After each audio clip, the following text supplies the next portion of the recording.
तो आदाब, नमस्कार, गुड इवनिंग, सत श्री अकाल। एक बार फिर आप तमाम लोगों का स्वागत है क्राइम तक की कहानी के इस एपिसोड में। उम्मीद है पूरी फैमिली अच्छी होगी, अपना और अपनों का ख्याल रख रही होगी।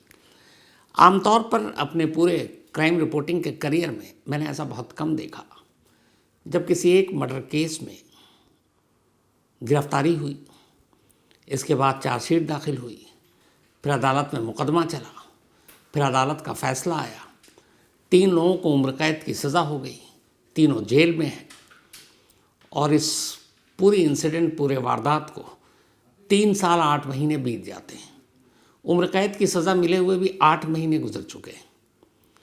3 साल 8 महीने बाद किसी मर्डर केस के और 8 महीने बाद किसी को उम्र कैद की सज़ा देने के, अचानक उसी मर्डर केस को लेकर लोग सड़कों पर उतर आते हैं और मांग किया कि उसे इंसाफ दिया जाए। अब इस मांग के साथ सवाल ये उठता है कि 3 साल 8 महीने पहले जो मर्डर हुआ और जिसके लिए 3 लोगों को गिरफ्तार किया गया और उन तीनों को अदालत ने उम्र कैद की सज़ा दे दी, तीनों जेल में हैं, तो अब कौन सा इंसाफ की बात कर रहे हैं हम? क्या इंसाफ चाहिए? और अगर ये इंसाफ नहीं हुआ तो फिर सवाल उठेगा कि जो 8 महीने पहले कोर्ट ने 3 लोगों को उम्र कैद की सज़ा दी, क्या उनको गलत फैसला सुनाया गया? क्या उन्हें गलत सज़ा दी गई? और 3 साल 8 महीने बाद अभी आवाज़ क्यों उठ रही है? पूरी चार्जशीट में, पुलिस इन्वेस्टिगेशन में कहीं जिस शख्स का जिक्र नहीं, 3 साल 8 महीने बाद अचानक ये आवाज़ उठती है कि उस मर्डर केस में एक बहुत बड़ा शख्स, एक वीवीआईपी शामिल था, जिसे उत्तराखंड पुलिस ने, पावर ने, पॉलिटिशियन ने बचा लिया। और अब 3 साल 8 महीने बाद सिर्फ एक ऑडियो और एक वीडियो सोशल मीडिया पर आता है और पूरे उत्तराखंड में, देहरादून से लेकर अलग अलग जगहों पर धरना प्रदर्शन शुरू हो जाता है। और इसमें पूरा जेनजी जो है वो भी शामिल है।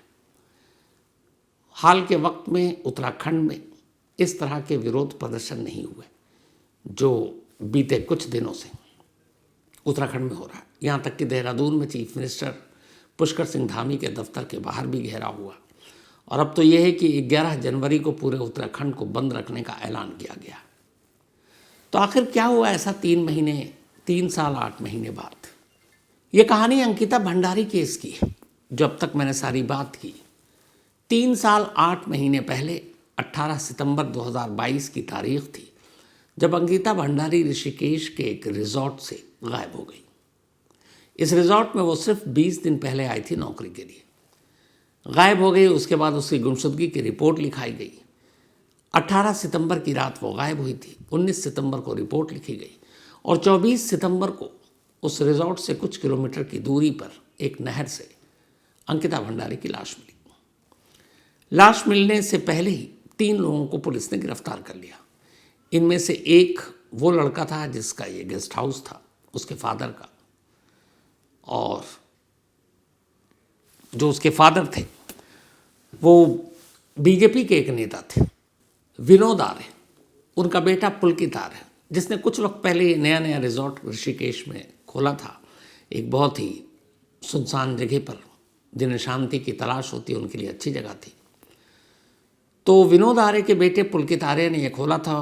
पुलकित आर्य और उसके 2 दोस्तों को बाद में गिरफ्तार किया उत्तराखंड पुलिस ने और फिर इन्हीं तीनों के ऊपर चार्जशीट बनाई गई और कहा यह गया कि ये तीनों अंकिता भंडारी से कुछ एक्स्ट्रा सर्विसेज मांग रहे थे। उन्होंने उसके साथ बदतमीज़ी भी की और उसने इनकार किया, तो फिर उन्होंने मार दिया। और इसके बाद चार्जशीट दाखिल हुई, तीनों गिरफ्तार हुए और फिर कोर्ट ने तीनों को उम्र कैद की सज़ा दे दी और ये तीनों अभी जेल में। कोर्ट ने यह फैसला सुनाया था। 24 सितंबर 2022 को लाश मिली थी और मई 2025 में कोट द्वार की कोर्ट ने इन तीनों को उम्र कैद की सज़ा सुनाई अंकिता भंडारी मर्डर केस में। तो अब 3 साल 8 महीने पहले मर्डर, 8 महीने पहले कोर्ट का फैसला, कायदे से ये केस ख़त्म, दी एंड। लेकिन अचानक 29 दिसंबर को ये case, Ankita Bhandari murder case, एक बार फिर से जिंदा हो जाता है। क्यों? 29 दिसंबर को सोशल मीडिया प्लेटफॉर्म पर एक वीडियो आता है। इस वीडियो में एक महिला ये दावा करती है कि अंकिता भंडारी के असली कातिल एक वीवीआईपी नेता है, बड़े कद के, ऊंचे कद के, कई जगह पे नाम सोशल मीडिया में आ भी चुका है। अब मैं इस वक्त इसलिए नाम नहीं ले सकता कि कल ही यानी कि 7 जनवरी वेंसडे बुधवार का दिन दिल्ली हाई कोर्ट ने इस वीवीआईपी का नाम लेने पर मीडिया में रोक लगा दी है, क्योंकि ये खुद वीवीआईपी नेता जो उत्तराखंड के कभी प्रभारी रहे, प्रभारी शब्द का इस्तेमाल खुद मुख्यमंत्री धामी बार बार कर रहे थे कल प्रेस कॉन्फ्रेंस में, तो वो कोर्ट पहुंच गए थे कि सोशल मीडिया पर उनका नाम आ रहा अंकिता भंडारी मर्डर केस से जोड़कर, तो और ये गलत है। उन्होंने कई करोड़ के मानहानि के मुकदमे दायर कर दिए कुछ पॉलिटिकल पार्टी पर, सोशल मीडिया पर। दिल्ली हाईकोर्ट ने फैसला दिया कि कोई भी अंकिता भंडारी मर्डर केस से जोड़कर इनका नाम नहीं लेगा। तो इसीलिए मेरी मजबूरी है, नाम लूँगा नहीं, लेकिन आप सब जानते हैं, शायद ये नाम बहुत जगह पर आ चुका है। और कमाल तो ये है कि जब कोर्ट का ये फैसला आया तो जो उनके वकील हैं वीवीआईपी नेता, वो वकील मीडिया से बात कर रहे हैं, कैमरे पे बाइट दे रहे हैं, और बाइट देते वो बता रहे हैं कि उनका केस और कोर्ट ने ये फैसला दिया, वो खुद नाम ले रहे हैं। तो मैं अपनी ज़ुबान से नाम लूँ, उससे अच्छा जो वकील साहब ने कहा, कम से कम वकील साहब कानून के जानकार, और वही नाम ले रहे हैं, तो वो वाला हिस्सा आपको सुना देता हूँ, फिर कहानी से आगे बढ़ता हूँ। पर मैं उन वीवीआईपी वो प्रभारी साहब का नाम नहीं लूँगा क्योंकि हाईकोर्ट का आदेश है। तो ये वकील साहब, उन्हीं वीवीआईपी के वकील साहब, वो क्या कह रहे हैं ये सुनिए। श्री दुष्यंत गौतम जी, जो कि पिछले 5 दशक से सार्वजनिक जीवन में हैं, जनता की सेवा कर रहे हैं और भारतीय जनता पार्टी के सम्मानित नेता हैं, एक कुंठित प्रयास कांग्रेस पार्टी द्वारा और आम आदमी पार्टी द्वारा किया जा रहा था कि उनके मान सम्मान पर धब्बा लगाया जाए, और बिना तथ्यों के, बिना प्रमाण के। आज उच्च न्यायालय ने हमारी दलीलें सुनने के बाद एक आदेश पारित किया है, जिसमें Indian National Congress through its president Mallikarjun खड़गे ji, Aam Aadmi Party through its convener Arvind Kejriwal ji को निर्देशित किया गया है कि ये जो डेफेमेटरी पोस्ट है, इनको तुरंत अपने ऑफिशियल हैंडल से हटाएं, और आगे भी ऐसा कोई आपत्तिजनक, मानहानि वाला पोस्ट नहीं डालेंगे, ये भी निर्देशित किया है। तो आपने सुन लिया, मैंने कोई नाम नहीं लिया, वकील साहब खुद अपने वकील के बारे में बता रहे हैं। अब सवाल ये, हाईकोर्ट क्यों पहुंची? मतलब अचानक सोशल मीडिया पर नाम आता है, ये हाईकोर्ट पहुंच जाते हैं रोक लगाने के लिए। उत्तराखंड के सबसे ताकतवर शख्स यानी कि वहाँ के सीएम, मुख्यमंत्री, चीफ मिनिस्टर आनन फानन में प्रेस कॉन्फ्रेंस बुलाते हैं, सफाई देते हैं, वहाँ की पुलिस सफाई दे रही है। तो ये क्यों? अगर कुछ है ही नहीं, कोई चिंगारी नहीं है, तो कोर्ट से लेकर सरकार तक सभी इन वीवीआईपी नेता के सपोर्ट में सफाई क्यों दे रहे हैं? भाई पुलिस को अपना काम करने दीजिए, लोग मांग कर रहे हैं, सीबीआई को जांच दे दीजिए, सीबीआई को दे दीजिए, बट आप उससे पहले जांच हो, जांच से पहले जांच की रिपोर्ट आए, और आप सीधे सीधे सफाई दे रहे हैं और क्लीन चिट दे रहे हैं। कोई सरकार किसी को क्लीन चिट कैसे दे सकती है? वो उसके पास पावर नहीं है, वो इन्वेस्टिगेटिंग अथॉरिटी नहीं, ये काम पुलिस का है, जांच एजेंसी का है।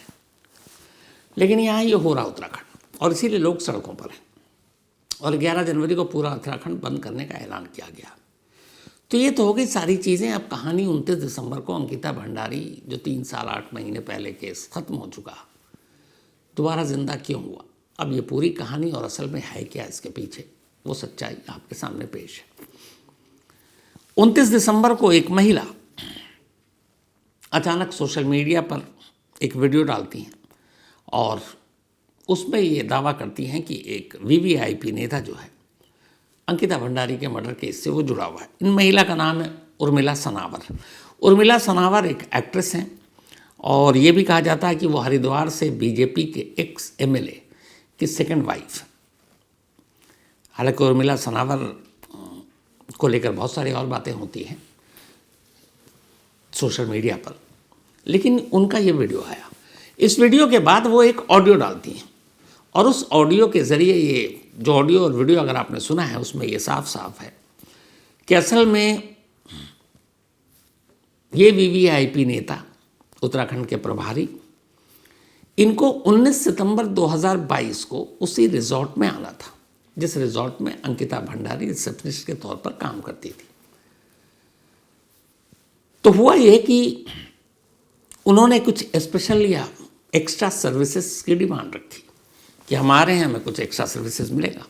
तो वहाँ के जो लोग थे, जो ओनर पुलकित भंडारी बल्कि पुलकित आ रहे, इन लोगों ने अंकिता से बात की और कहा कि एक वीवीआईपी आ रहे हैं और उनको एक्स्ट्रा सर्विसेज देनी है।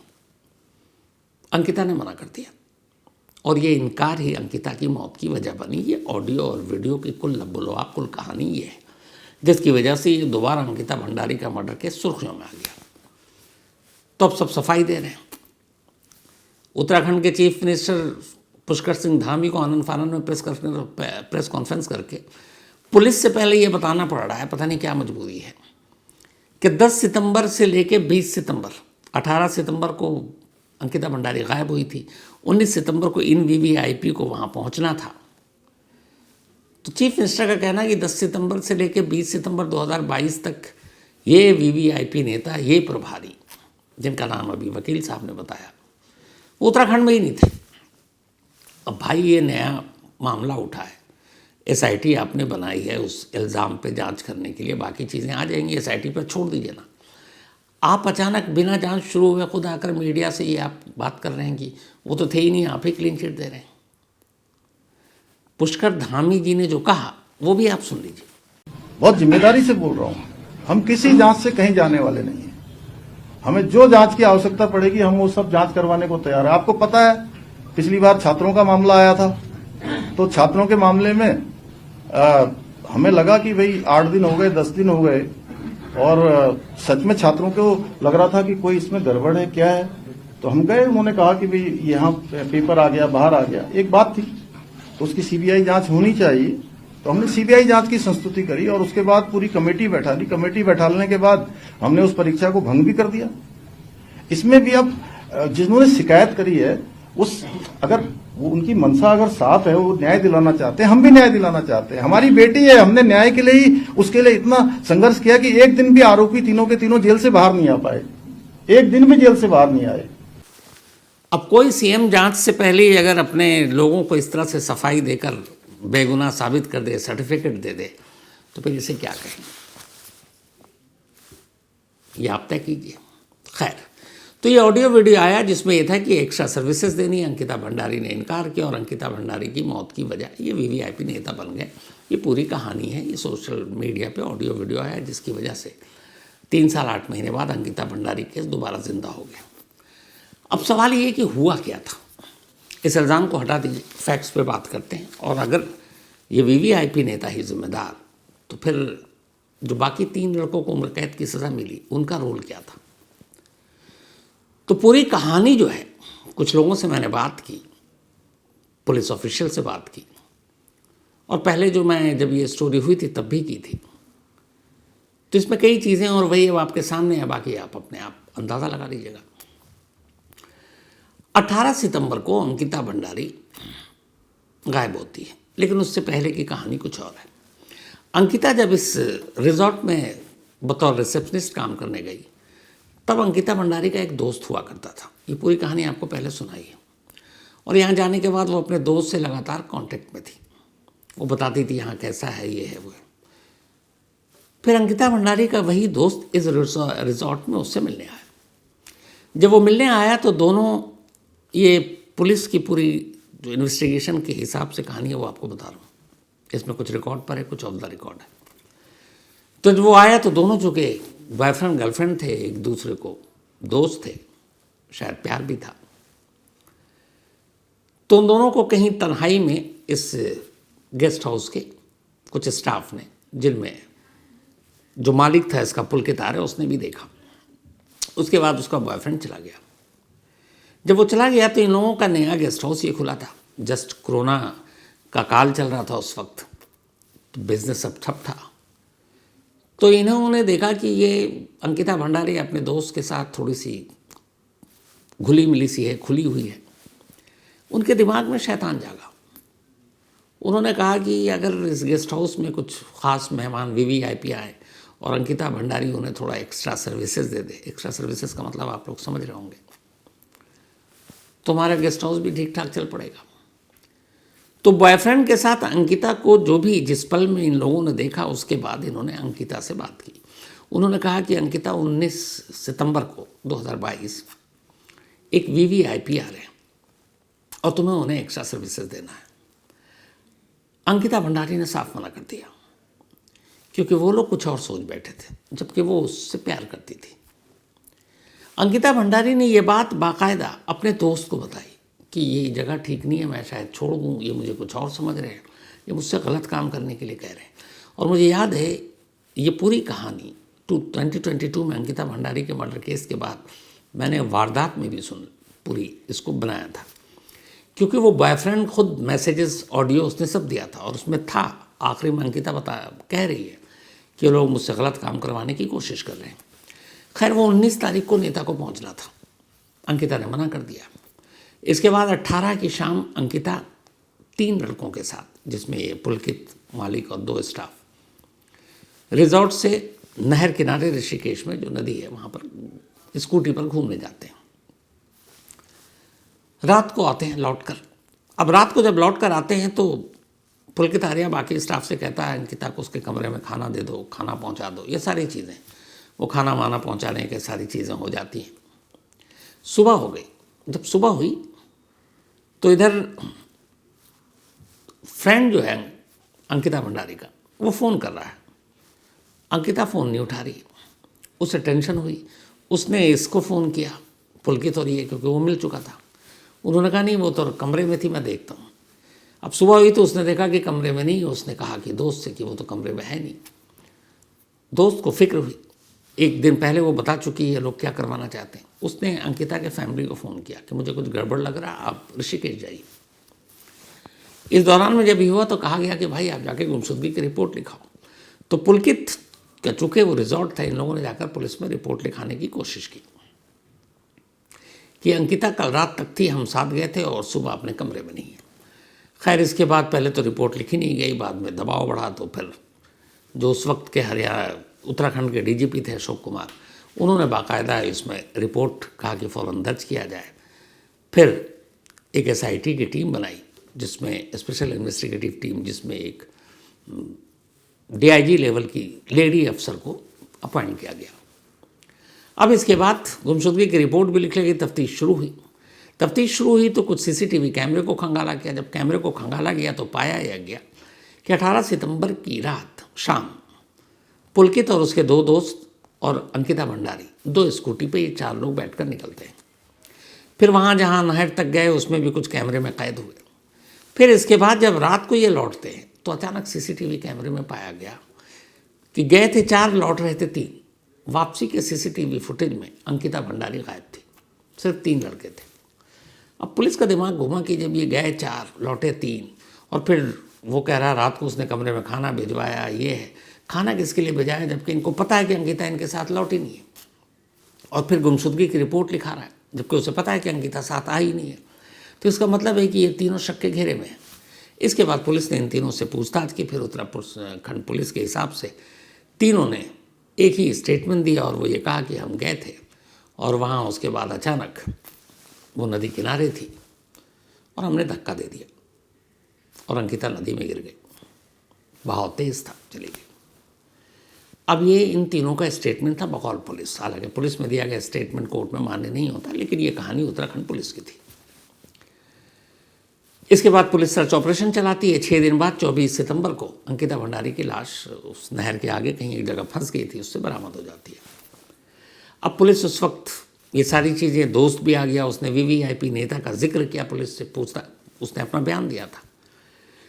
तो उस वक्त के SIT टीम का कहना था कि हमने VVIP नेता के एंगल से भी किया, 2-3 नाम आए, लेकिन इस VVIP नेता का नाम नहीं था, लेकिन उनका भी रोल हमें कुछ मिला नहीं। तो इन्हीं तीनों ने किया। ये तीनों अंकिता पर फोर्स कर रहे थे एक्स्ट्रा सर्विसेज के लिए, उसने इनकार किया, गुस्से में उन्होंने धक्का दे दिया और वो मर गई। तो इन तीनों के ऊपर मर्डर के चार्जेस लगा दिए और बाकी भी चार्जेस थे। और इसके बाद SIT ने अपनी चार्जशीट पेश की, मुकदमा चला 3 साल तक। फिर मई 2025 में कोटद्वार की कोर्ट ने उत्तराखंड पुलिस की चार्जशीट पर पुलकित आर्य और उसके 2 दोस्तों को अंकिता भंडारी मर्डर केस में उम्र कैद की सज़ा दे दी। कहानी खत्म हो गई। उसके बाद अब 29 दिसंबर को 3 साल 8 महीने बाद और सज़ा के उम्र कैद की सज़ा के 8 महीने बाद ये ऑडियो वीडियो आया और वीवीआईपी का नाम फिर से सामने आया। इसी वीवीआईपी को लेकर, अब ये वो थे या कौन मुझे नहीं मालूम, अंकिता भंडारी के दोस्त ने तब भी पुलिस से कंप्लेंट की थी। एसआईटी ने भी कहा कि उसने वीवीआईपी नेता के एंगल से जांच की थी, लेकिन तब कुछ सबूत नहीं मिला। अब आज इतने ज़माने के बाद फिर से वीवीआईपी नेता का जिक्र आ रहा है। चीफ मिनिस्टर सफाई दे रहे हैं कि वो 10 से 20 सितंबर को था ही नहीं उत्तराखंड में। तो फिर सच्चाई क्या है? और दूसरा कि इन तीनों लड़कों को किस बेस पे पुलिस ने चार्जशीटेड किया और अदालत ने इनको उम्र कैद की सज़ा सुनाई। अब यहाँ से कुछ कानूनी पहलू शुरू होता है। पहली चीज़, इन लड़कों ने जो तीनों ने किया, पहली चीज़ ये कि पुलिस को गुमराह किया। उन्होंने कहा 18 को हम गए थे, फिर रात को लौटे, अंकिता भंडारी कमरे में खाना खाई, सो गई, सुबह उठे तो वो नहीं थी, हमने रिपोर्ट लिखा थी। ये पहला पहलू। सीसीटीवी कहानी ये सुना रहा है कि ये चारों गए थे शाम को 18 सितंबर की, लेकिन लौटे 3, अंकिता नहीं थी। तीनों ने झूठ बोला, रात को खाना खिलाने के बाद झूठ बोला, और सुबह कि वो कहाँ गई तो ये झूठ बोला। इस झूठ के पीछे क्या है? जाहिर सी बात है, शक तो पैदा होगा। फिर पुलिस का कहना है कि तीनों ने हमसे पूछताछ किया और तीनों ने एक ही बयान दिया कि हमने उसको धक्का मार दिया था।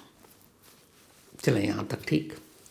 अब लेकिन सवाल आ रहा है कि जब अंकिता भंडारी का केस आया, और चूंकि ये रिजॉर्ट एक बीजेपी नेता का विनोद आर्य, उनके बेटे पुलकित आर्य, और तब वीवीआईपी नेता का नाम आया, मामला तूल पकड़ने लगा। ये हुआ कि सीबीआई को जांच दे दिया जाए। उस वक्त के एक पुलिस ऑफिशियल ने सीएम को ये मशवरा भी दिया था कि इस केस में ऐसा कुछ नहीं है, आप सीबीआई जांच की सिफारिश कर दीजिए, लेकिन मुख्यमंत्री ने ऐसा किया नहीं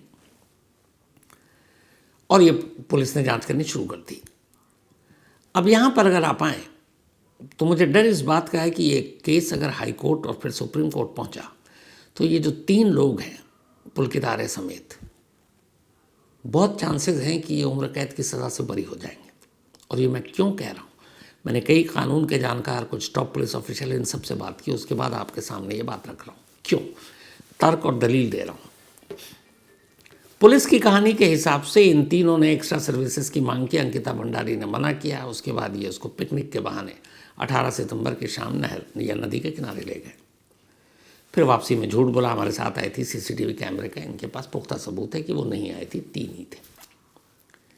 लेकिन कहानी शुरू होती है उस नदी या नहर किनारे। पुलिस ने तीनों के बयान तो ले लिए, लेकिन ये पूरी कहानी सर्कमस्टेंशियल एविडेंस पर खड़ी है, परिस्थिति जन्य साक्ष्य जो है। उस नदी के किनारे 3 चीज़ें हो सकती थी। पहली, अंकिता भंडारी खुद नदी में कूद जाए, मतलब अपनी जान दे दे। दूसरी, वो नदी किनारे खड़ी हुई है और एक्सीडेंटली गिर गई। तीसरी, कि अंकिता भंडारी को सच में धक्का दिया गया जान से मारने के लिए। ये 3 ऑप्शन हो सकता है, चौथा तो इसमें कुछ है नहीं, कि वो खुद कूद गई, एक्सीडेंटली गिर गई पाँव फिसलने से, या फिर उसे किसी ने धक्का दिया। अब पुलिस की थ्योरी में ये है कि धक्का दिया गया। और पुलिस की थ्योरी क्यों है ये? वो इसलिए कि इन तीनों का बयान है पुलिस के हिसाब से। इन तीनों ने ये पुलिस कस्टडी में बात की, जिसको अदालत ने भी मान लिया। लेकिन वहाँ पे ना कोई सीसीटीवी है, ना कोई विटनेस है, और ना कोई ऐसा सबूत जो इस थ्योरी के सपोर्ट में स्ट्रांगली अदालत में डिफेंड कर सके क्या इन तीनों ने धक्का दिया। कोर्ट, हायर कोर्ट में जब ये मामला जाएगा, क्योंकि आजकल एक फैशन है, लोअर कोर्ट जहाँ कोई मीडिया ट्रायल होता है या जो सुर्खियों में होता है उसमें मैक्सिमम पनिशमेंट देके अपना पल्ला साफ कर लेती है। हाई कोर्ट और सुप्रीम कोर्ट में फिर क्या होता है हम आप देख चुके हैं। तो यहाँ पे जो सबसे इम्पोर्टेंट चीज़ है जो उत्तराखंड पुलिस की चार्जशीट में है कि इन तीनों ने धक्का देकर मारा, उसके सपोर्ट में कोई एविडेंस नहीं, सिवाय ये कि पुलिस कह सकती है कि भाई ये चारों गए थे, 3 लौटे और इन्होंने झूठ बोला। ठीक है, ये इन्होंने झूठ बोला और गुमराह किया, लेकिन ये कैसे साबित होगा कि इन तीनों ने ही धक्का दिया? क्योंकि वकील आपको पता है तिल का ताड़ बनाएंगे ऊपरी अदालतों में। न जाने ऐसे कितने केस में हुए, न वहाँ कोई सबूत न कैमरा। अब तीसरी चीज़ आती है कि चलो कोर्ट ने दे दिया सर्कमस्टेंशियल एविडेंस के बयान पर, लेकिन जब ये 29 दिसंबर को ये सारी चीज़ें आई हैं और अगर एक वीवीआईपी इसमें शामिल है जो 19 सितंबर को आने वाला था, जिसको अंकिता भंडारी ने खुद मेंशन किया है अपने दोस्त के फ़ोन पे, ऑडियो है उसका कि एक 19 को कि वीवीआईपी आने वाला था, मुझे ऐसे से कहा गया और ये जगह ठीक नहीं है, अच्छे लोग नहीं है, मैं शायद छोड़ दूँगी। तो फिर अंकिता भंडारी की मौत इस 19 सितंबर वाले वीवीआईपी नेता से जाकर जुड़ता है कि क्या अंकिता भंडारी की मौत वाकई धक्का देने से हुई थी, या फिर इस वीवीआईपी नेता के 19 से पहले ही रिजॉर्ट में पहुंचने की भी कोई कहानी है? बहुत मुमकिन है। और क्या इसके एक्स्ट्रा सर्विस देने से मना करने की वजह से उसी नेता के कहने पर अंकिता भंडारी को रास्ते से हटा दिया गया? अब आप थ्योरी पे थ्योरी कितनी भी कर सकते हैं, क्योंकि जिसका फाइनल अंजाम पता नहीं है, तो यहाँ वकील लोग तो थ्योरी बनाते जाएंगे, कहानियाँ बनाते जाएंगे, और ये सारी अब कहानी होगी। लेकिन 29 दिसंबर वाले इस ऑडियो वीडियो से अब इसमें एक नया कैरेक्टर आया। इस नए कैरेक्टर को सामने लाकर बहुत मुमकिन है आने वाले वक्त में इस कोर्ट के फैसले पर इस नए एंगल की कहानी डालकर केस का रुख कहीं और कर दिया जाए। और दूसरा ये है कि अगर ये सोशल मीडिया पर ये बात सही है तो फिर कहानी तो कुछ और है। मतलब इसमें गुनहगार 3 नहीं बल्कि इसको ऊपर भी है। वो अगर वीवीआईपी नेता है तो हो सकता है उसके साथ कुछ और नाम भी आ जाए, और ये भी बहुत मुमकिन है कि फिर कुछ और नामों का खुलासा हो आने वाले दिनों में। लेकिन सवाल ये है कि क्या ऐसा हो पाएगा, क्योंकि जब पूरे उत्तराखंड में लोग धरना प्रदर्शन कर रहे हैं, इस वीवीआईपी नेता की गिरफ्तारी की मांग कर रहे हैं, वो खुद हाईकोर्ट पहुंचकर इन सारे अपने नाम पे पब्लिश करने पे रोक लगवा देता है, खुद सीएम को आकर सामने ये मीडिया को कहना पड़ रहा कि भैया उसकी तरफ से कि वो 10 से 20 तो था ही नहीं, तो जब था ही नहीं तो वो कैसे कुछ करेगा। ये एक सीएम के कहने की बात नहीं हो सकती है। सीएम को ये मामला कहना चाहिए कि आप पुलिस वाले इसको जांच करके बताएंगे। सीएम क्यों सफाई दे रहे हैं और दलील दे रहे हैं? क्या वो बचाने की कोशिश कर रहे हैं? क्योंकि वो पावरफुल शख्स है। तो जब ऐसी सिचुएशन है कि अभी से सब बचाने में लग गए, उसको क्लीन चिट देने में लग गए, तो फिर आप कहाँ से निष्पक्ष जांच की उम्मीद कर सकते हैं? और इसीलिए लोग मांग कर रहे हैं कि एक तो वीवीआईपी नेता को गिरफ्तार और मामले की जांच सीबीआई को दी जाए। अब क्या, जो 3 साल 8 महीने पहले एक टॉप पुलिस ऑफिशियल ने कहा था मुख्यमंत्री को कि ये सीबीआई को दे दीजिए केस, तब तो मिला नहीं, दिया नहीं है, फैसला आ चुका, 3 को उम्र कैद की सज़ा हो गई। क्या अब सीएम वापस इस केस को सीबीआई को सौंपने की बात सोचेंगे? 11 जनवरी को देहरादून बंद है, और बात सिर्फ देहरादून की नहीं है बल्कि पूरे उत्तराखंड की छोटी छोटी जगहों पर अंकिता भंडारी को इंसाफ देने के लिए लोग सड़कों पर उतरे हुए हैं, और उसमें एक बड़ी तादाद नौजवानों की है। अंकिता भंडारी के फादर ने खुद अपील की है कि उनकी बेटी को अधूरा इंसाफ ना मिले, पूरा इंसाफ मिले। अगर कोई वीवीआईपी है तो वो भी बेनकाब होना चाहिए, और उन्होंने भी अपील की कि 11 जनवरी की इस उत्तराखंड बंद को कामयाब बनाया जाए। दुकानदार, ट्रेड यूनियन लीडर, अपोजिशन सभी इस बंद को कामयाब बनाने के लिए अपील कर रहे हैं। तो अब गेंद उत्तराखंड सरकार के पाले में है। हालांकि इस एलिगेशन के बाद तो एसआईटी बना दी, लेकिन जो मांग हो रही है कि उस वीवीआईपी के लिए सीबीआई जांच कराओ, उस पर अभी सरकार खामोश है। बाकी आप लोग समझदार हैं। तो फिलहाल कहानी में इतनी ही, लेकिन कहानी ख़त्म करूँ उससे पहले वही अपना सिलसिला। आज अभय दिनकर, इनका बर्थडे है। थैंक यू अभय साहब, आपसे बातचीत भी हुई एंड हैप्पी बर्थडे। आज आपका दिन है, तो आप हमेशा अच्छे रहें, खुश रहें अभय, यही मेरी दुआ है। साथ ही रिशांक बाना बिश्नोई, इनका भी बर्थडे है, तो हैप्पी बर्थडे रिशांक। और ये भेजा है केशा राणा जी, दिनेश जेडी बाना और अशोक गोदारा ने। तनीषा, इनका भी बर्थडे है, तो हैप्पी बर्थडे तनीषा। और ये भेजा आदित्य ने। साथ ही फरहीन बानो, इनका भी बर्थडे है, तो हैप्पी बर्थडे फरहीन। और ये भेजा आकिब जमाल ने। इसके अलावा गुरिंदर कुमार, इनका भी, बल्कि गुरिंदर सिंह सॉरी, इनका भी जन्मदिन है, तो हैप्पी बर्थडे गुरिंदर जी।